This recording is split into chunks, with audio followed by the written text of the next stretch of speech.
All right, welcome back. This is the speed banking class. This is module 9. We're going to talk about how to operate your speed banking strategy on a daily, weekly, and monthly basis.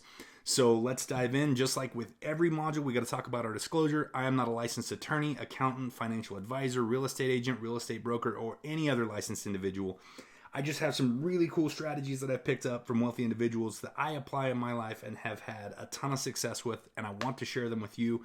This should not be construed as specific counsel, advice, or instruction that would apply to any specific individual. This is just intended to be general information, educational information, so please take it as such. Let's go ahead and dive in. Now, let's talk about the traditional flow of money, how we were all taught to do it in elementary school and middle school and high school, taught by our parents, taught by our grandparents. This is kind of what I refer to as the employee mindset way of doing things. This is the traditional flow of money. So we were all taught that once we get our income, we take it down, we put it in a checking account, and then from that checking account, we make debt payments, right? We pay our house, we pay our car, and then also our expense payments. We pay our cell phone bill, we pay our utilities, we pay, for eating out and all those things, and we do that out of our checking account. Well, like we've talked about several times in previous modules, this is not the greatest way to do it. The reason is because it subjects you to cash segmentation, which is the thing that keeps you paycheck to paycheck, which is a good thing for the banks because that makes you stretch your debt out really, really far, and time is the greatest factor in interest. So that means that they get to collect more interest from you. So doing it this way is definitely the slowest way that I know of to do it. That's why the banks have us doing it. We want to focus on the speed banking flow of money. So here's what that looks like. So if you're doing the direct method, this is when you have something like a HELOC or a line of credit that you can write checks out of. And we're going to talk about, in this module, we're going to talk about the different types of lines that you might be able to use. I also have another module dedicated to that. The types of lines you might be able to use that you can just write a check out of. So you want to focus it in a line that you can write checks out of, so that it doesn't change. Pull cash out of, swipe a card with, so that it doesn't change the way that you're purchasing things or the way that you're paying bills. All it's going to change is where the money is located on a monthly basis. So we're going to try to make this as non-disruptive as possible to your daily life. So that it's not a hard thing to implement. It's going to be difficult anyway because it's a change. The first few months, especially as you're kind of starting to see it go, I usually see people are a little, concerned and a little scared about doing it. But, once you get over that anxiety and you see that it's actually paying off your debt way faster than it would otherwise, people are usually excited about it and then get addicted to it. So you want to focus on a line of credit where you can write checks out of. So this is an example of something like a HELOC. HELOCs usually come with checkbooks, cards, and your ability to withdraw cash. So you're just going to treat it like your checking account. If we go back a couple of slides, the traditional flow of money, you'll see it's the exact same diagram. All we did was just replace the checking account with the line of credit because of cash segmentation. We want to put the debt in the same place that we're storing the money, so it pushes the debt balance down when we deposit our check. So that's the direct method. That's the best way to do it. But let's also talk about the overdraft method. So maybe you have a checking account at, hypothetically, a credit union, right? And you also have a credit card with the credit union. Well, a lot of people don't know this, but a lot of credit unions will allow you to link your line of credit to your checking account as overdraft protection.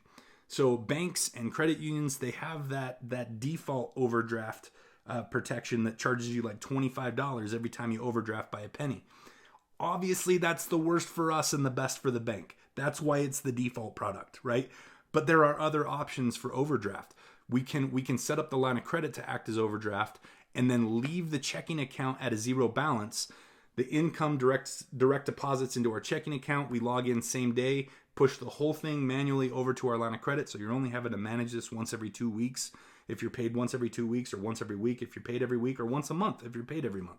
So it's just as often as you get paid is the only management you have to do. Log in via your mobile app or via the website. Push the money from the checking account to the line of credit. The goal here is going to be to maintain a zero balance in your checking account. Because remember, checking accounts are not good for speed banking. They subject us to cash segmentation, and we do not want that. So link via overdraft manually, or manually transfer when paid or as needed. So the way this should work, once you link that, you're going to get a credit card with your line of credit, right? You're going to have a little piece of plastic that you can carry around. Treat that like your debit card. But you're also going to get a checkbook for your checking account that you can just write checks out of. And it's fine because you've got the overdraft that's linked to your line of credit. That then you can write your checks and pay your mortgage, pay your rent, whatever the case might be. So that's where this is just one extra step. But if you don't have a line that comes with a checkbook, this is how you can have the ability to write checks out of your line of credit by setting it up as an overdraft, maintaining a zero balance, etc. So hopefully that makes a lot of sense. Now let's talk about running your own numbers with speed banking.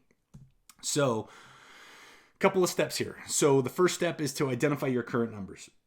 First thing you're going to do, and I recommend that maybe you follow along on a piece of paper as I'm going through this, but grab a blank piece of paper and let's start going through it. So the first thing you're going to do is identify all after-tax monthly income and add it together as one number. So you're going to write for line item A, you're going to write income, total income. This is, if you're having trouble calculating that, just log into your bank and see what was deposited over the last few months, because that's the number that we have to work with. So, that number, even though your work is telling you, hey, you make $5,000 a month, well, what's deposited may only be $3,800. So make sure you're looking at what's actually deposited and not, what your work is advertising that they pay you, because that includes a whole bunch of things that you don't actually ever see that money for. So all after-tax income is calculated on line item A. Line item B, we're going to calculate the total loan debt. So you're going to take all your loans, your mortgage, your car, your student loan, anything that's a loan, you're going to add all of that, all of those balances together. So whatever's left on those loans to pay off, you're going to add all of that together and write that on line item B. Calculate and add all monthly loan payments together. So for line item C, we're going to add all the loan payments together. So that's your mortgage payment, your car payment, your student loan payment, etc. Anything that's a loan. Only loans in these three line items. And then line item D, we're going to identify the longest loan time remaining. So maybe your mortgage has 25 years and your car has 5 years and your student loan has 10 years. Well, you're in that case, your home loan will be the longest thing, because you pay those off concurrently.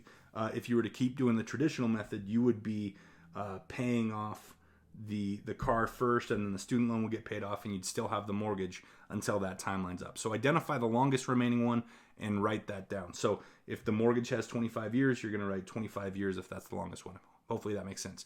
Line item E, now we're going to start talking about lines. So we've separated the loans from the lines for this exercise. Calculate the total line debt. So if you've got 3 credit cards that have a $5,000 limit and they each have $3,000 in a balance, then we're going to add up the $3,000 times 3. So that's $9,000 in total line debt that we have.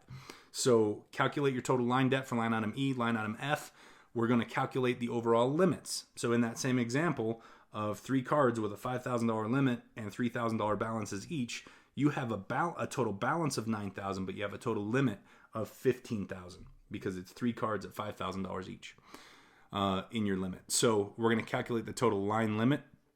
And then in line item G, add all monthly line payments together. So this is each of the credit card payments. And continuing that same example, if your minimum payment on each of those is, let's say, $100 each, then it's going to be 100, 100, 100. That's $300. So you're going to write down 300 on this line item.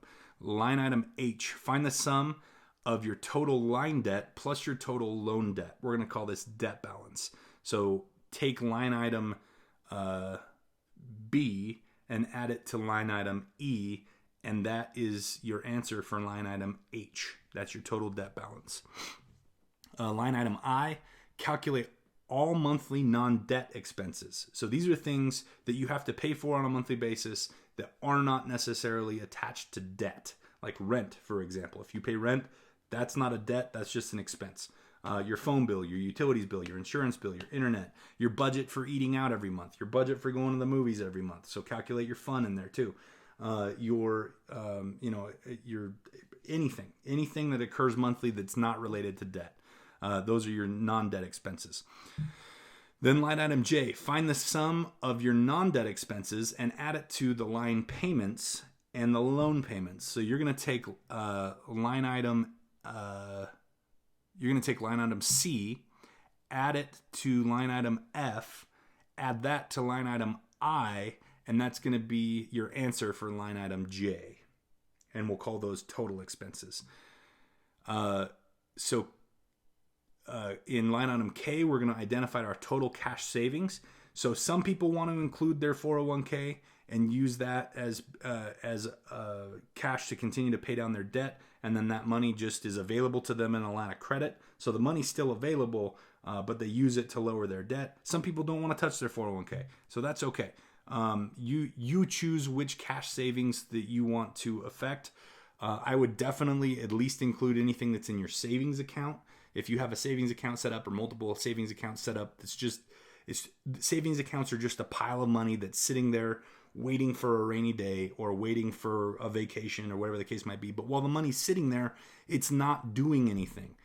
If you've got $5,000 sitting in the bank and $10,000 in interest that you're paying, or $10,000 in debt that you're paying interest on, couldn't you just take the $5,000, throw it on the line of credit, reduce your debt by $5,000, thereby paying less interest, and you still have that $5,000 available to spend for whatever you earmarked it for? So let's utilize the cash savings to accelerate the debt payoff. So identify your total cash savings that you're willing to use. That's line item K. So if you got $5,000 sitting in a savings account, you're going to write $5,000 on that line item.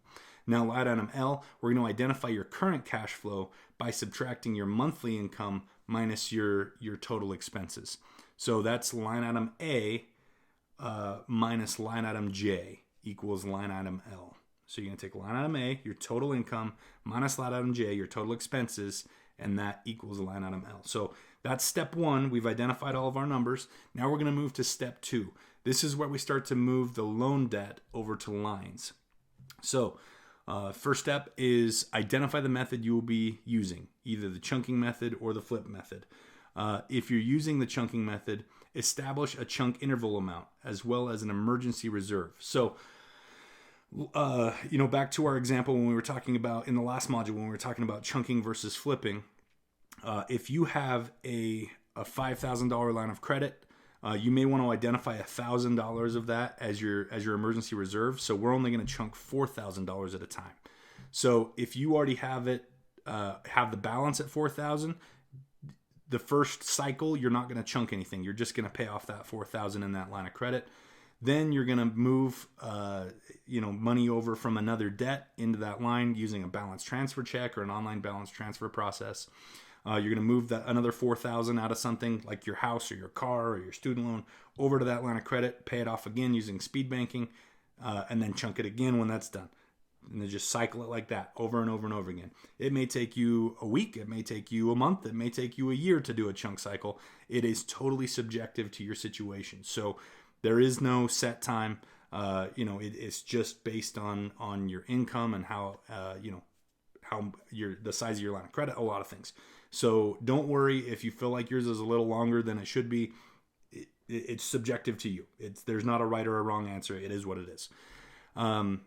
So if you're using the flip method, establish your emergency reserve amount. So if you remember, the flip method means that we've got a much larger line of credit or a larger line of credit than the amount of debt that we're going to be putting in there. So, let's say you have $100,000 of debt, you just flip it all over into the line of credit, and it's a $150,000 line of credit. So you have that $50,000 reserve. I would just set that aside as your emergency reserve, unless you're wanting to go out and acquire some assets. Then you can decide what your emergency reserve is. I would do at least 6 months in income as your reserve if you can get to that point. You may not start there. You may start with $1,000 and kind of work as just a small emergency fund, and then work your way up to 6 months, and that's okay too. But make sure you have at least $1,000 as your emergency reserve. So let's see, where are we at? Line item D. Run your cash flow index to prioritize the debt. So we talked about the cash flow index earlier in the previous module. So run your cash flow index, account for your monthly line of credit interest, your debt balance times your annual interest rate divided by 12. So that's going to be on your line of credit. What are you going to be paying in interest? So take the chunk amount, so $4,000, and let's say you've got a 10% interest card. So times $4,000 by 10%, that's $400, divide that by 12. That's going to be how much interest you're paying each and every month for using that card. Now, that's okay. Remember that we're eliminating a lot of payments by doing speed banking in the first place, but we do need to calculate for that, and then we're going to work it in later into your flow here. Okay, so line item F, move debt payments. So your negative cash flow, move your debt payments into cash flow as they get paid off. So in other words, what I'm trying to say here is, let's say you've got a little tiny personal loan of $500, right? Well, that's something that you could probably immediately move over to your line of credit. And when you pay that debt off, you're going to get rid of that expense during the month. Because when you don't have that loan anymore, you've already moved it over into the line of credit. You don't have that payment anymore. So if you had a $500 loan and the payment was $50 a month, that frees up $50 a month to go to the cash flow. So you're going to subtract the debt payments from your total expenses, and you're going to add that payment to your cash flow as they get paid off, and you'll watch that cash flow kind of grow over time. So line item G, calculate total monthly debt service after chunks and flips. So your total monthly debt service should go down. If you're flipping all of your debt, that means all of your payments, with the exception of your HELOC interest, go away, right? Or whatever line of credit you're using. But all of those payments that you used to be paying, they all go away. So you should be subtracting those from your debt service and adding that amount of money to your cash flow, just to kind of keep track of this. And then obviously line item H, recalculate your cash flow. It should go up. So your monthly debt service should go down after chunks and flips. Your cash flow should go up after chunks and flips. Plug your new numbers into the following equation. So you once you've done all this stuff, you should have a lower debt balance than you started with. Your debt balance will be the same, but you should have a lower debt service number, which is the total amount of payments you're paying.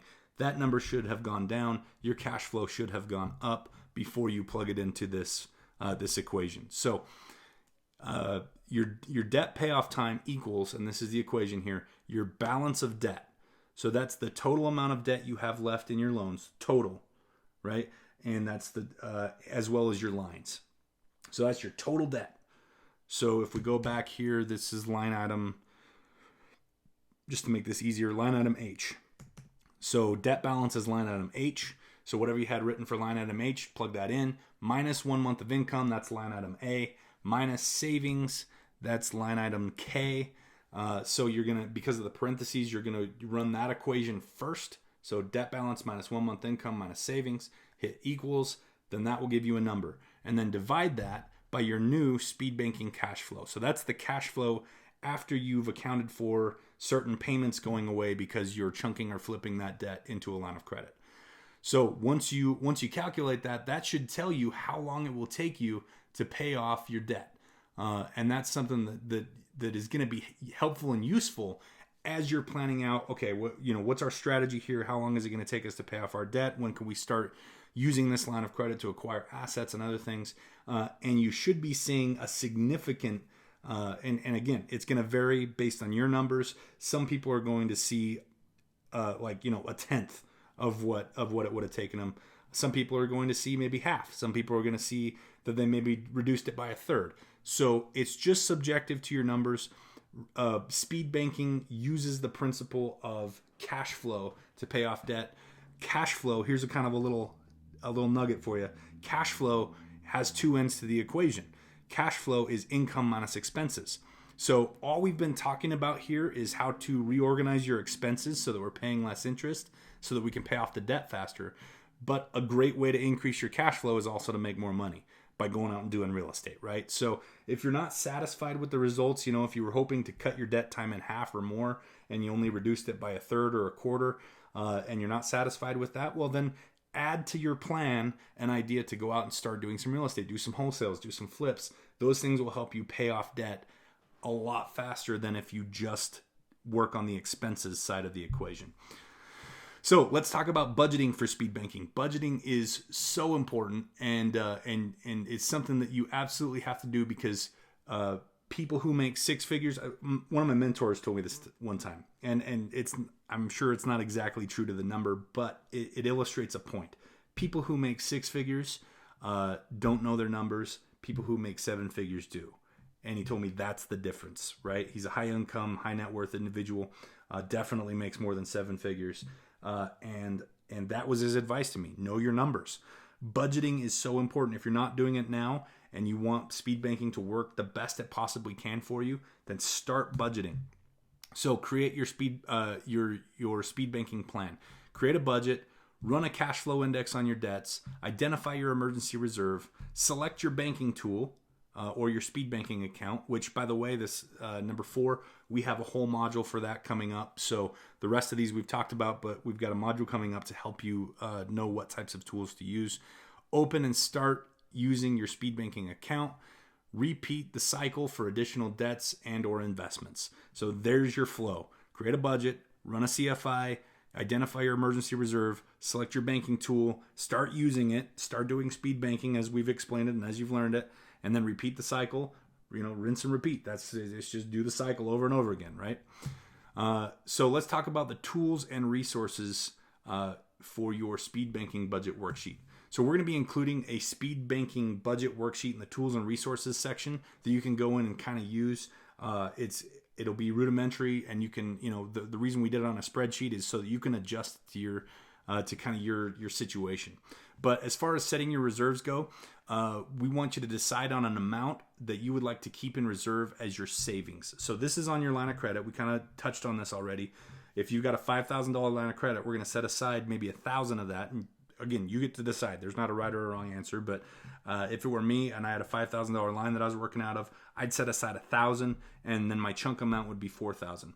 A good reserve might be anywhere from 6 to 12 months of income, ideally. Now, again, that's ideally, right? I know that not everybody's going to be able to say, oh, I've got 6 months worth of income in my line of credit. It's not going to work that way for everybody. So start with something small, $500, $1,000, just something that's going to protect you against, emergencies that come up, so that those emergencies don't put us further behind in our goals.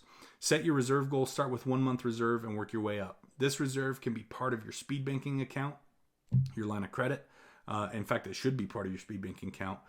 Or it can be a separate credit card. So if you've got multiple credit cards and maybe you just want to take one of those credit cards and set it aside as your emergency reserve, and then you're working speed banking out of the other credit cards, that works. That definitely works. Only use that reserve in case of emergency. That reserve amount or reserve card is not to be used for vacations. That's not an emergency. Or big screen TVs. That's not an emergency. Christmas presents, not an emergency, right? Discipline here. Only to be used, if your kid breaks his arm and you got to take him to the emergency room, there's an emergency for you, right? If it includes the word emergency in the place you're going to, like emergency room, then yes, that qualifies. If you run over a board that had nails in it and all 4 tires pop, that's an emergency. Absolutely use that emergency reserve. But just wanting something like a sound system for your TV, that's not an emergency. You can hold off on that. Delayed gratifications is one of the virtues of wealthy individuals. So, exercise that delayed gratification. It's going to feel so much better if you have a sound system as a reward for getting out of debt versus a sound system that you got into more debt for. So, practice that discipline. That's really where the discipline comes in, is setting your reserves and not tapping into those reserves for stupid things. So make sure you're doing that. Okay, we got through it. Operating speed banking module 9, that wraps that up. In the next module, we are going to be talking about the tax implications of using speed banking. I get a lot of questions on this one, so I'm excited to talk to you guys in the next module.